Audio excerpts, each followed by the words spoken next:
All right, so today we're going to start the journey of graphing parabolas, sort of the next big topic in this unit. And parabolas are these new graphs that end up being really useful. I've got a couple up on the screen here. They are definitely not straight lines, so they're more this curved shape. And they have this really important point called a vertex, which is the point where it turns around. And so some parabolas sort of open up and they just keep going up and up and up. Some parabolas open down, they just keep going down and down and down. In Algebra 2, you even get to some that open sideways, but we won't do those here. Parabolas are used for lots of things. The main one that we're going to talk about in here is called projectile motion. So it models something sort of flying through the air, not with an engine or anything, but just something flying through the air, like maybe a baseball flying off a bat after someone hits it, or a football being passed, right? Once it leaves that person's hand or it leaves the bat, the only thing that's really impacting it is gravity and maybe a little wind, and the path that it follows is going to follow a parabola. And so we would like to get pictures of these graphs, and so you've maybe talked about some of these steps in class already, but we're going to sort of take good notes. There are lots of steps. You probably won't memorize them all right away. You definitely want to keep your notes handy. It's good to have several different versions of the notes so you can sort of pick out the pieces that make the most sense to you. And really what we're looking for when we graph them are these things that I have labeled up here. So we're looking for this vertex, the turnaround point, and then the x-intercepts, which we're familiar with, where the graph crosses the x-axis. So this one has 2, and the y-intercept, which it'll typically have 1 of. So you should have a note sheet, and so we're just going to copy some things down as we go here, and we'll refer back to the picture a little bit. So factor the quadratic completely. So if it's not factored already, so if there are not parentheses, then we're going to do this step. And so luckily for us, this is a level 1 problem. There's a 1 in front of the x squared. So I'm just going to set up my diamond problem, -5 on top, -4 on the bottom. And the only thing that multiplies to 5 is 1 and 5.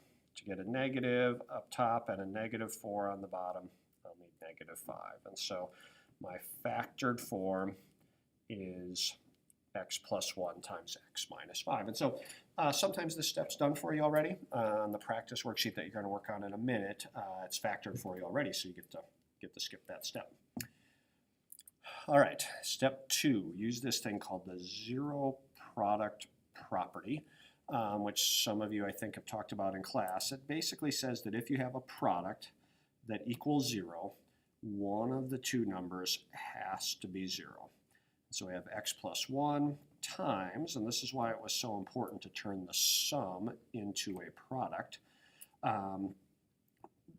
If this is going to be 0, which is what happens when we're on the y-axis, this product's going to be 0.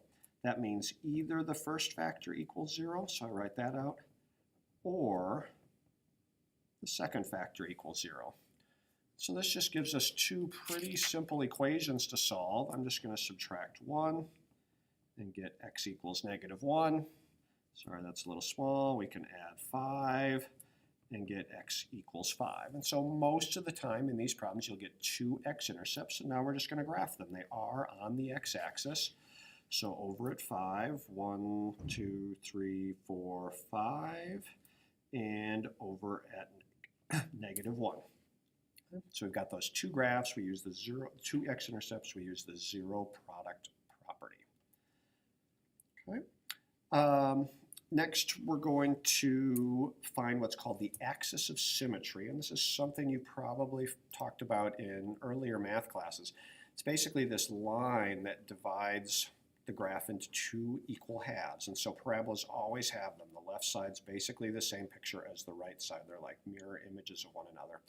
And the sort of cool thing is that if they have x-intercepts, that axis of symmetry will go right down the middle. So I just need to find what's right in the middle of the 2 x-intercepts. Now the one I have graphed up right now is sort of a messy number, but on the one on the note sheet, the numbers are nice, and you can do this a couple ways. You can just count. So just count how far apart these are. 1, 2, 3, 4, 5, 6. So what's exactly in between there, or half of that, is 3. So I would just go 1, 2, 3 away. And sometimes people even like to put in a dashed line that just sort of reminds me that's the middle of the parabola. The other way you can do it is you can find the average of the two numbers. And so I'm just going to take -1 and 5, add them together, get 4, divide by 2, and get 2. And notice that's the same thing I got by counting, right? So however you want to do it, if you've got your x-intercepts graphed, you're going to just count and find the middle, or you can find the average and use your calculator if you need to, especially if the numbers are bigger. Now the catch is, and one common mistake is people often then put the vertex right on the x-axis. But remember, that's not the vertex. The vertex is going to be somewhere else. I have to decide where on this dashed line it is. And so this is maybe the trickiest part. I'm now going to take that 2 and I'm going to plug it into my equation. And I usually plug it into the factored form. You can plug it into either one. So I'm just going to copy that equation down, that factored form, and I'm going to replace the x with 2, because I know that the x, the midpoint, was 2. And so now I just have this little calculation to do, 3 times -3, which is -9. And so now I know where my vertex is. It's on this dashed line at 2, way down at -9. So 1, 2, 3, 4, 5, 6, 7, 8, 9. I'm almost done. It says connect your points to make your U-shaped graph. That usually your teachers are going to want you to find one extra thing, which is the y-intercept. And so I'm just going to do the same trick I just did, except instead of plugging in 2, I'm going to plug in 0, because that's the point on the y-axis. And so we're going to do 1 times -5, which is -5. And so I now go to 0, and then down 1, 2, 3, 4, 5. And so now I've got 4 dots. I've got that line that sort of marks the middle. It takes a little bit of practice. You try and draw in this U shape. It's definitely a U, right? It's not a sharp point down there. It's more of a U than a V, right? So their lines they're curved sides. They come out at the bottom there. And so that's our picture. It takes quite a few steps, but we'll be practicing a lot over the next week before you have a quiz on it.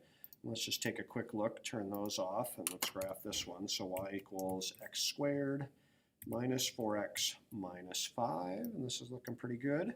Here's my vertex, 2, -9, just where I had it. X-intercepts at 5 and -1, and y-intercept at -5. And so that matches up with what we had drawn, so we should be in good shape. So keep your notes handy. You're going to do a couple practice problems and a little review of factoring. Like I said, try not to get too frustrated. It is a lot. It's very new, but it's sort of exciting to move on to this. We're out of lines finally after working with lines the first half of the year. Have a good day.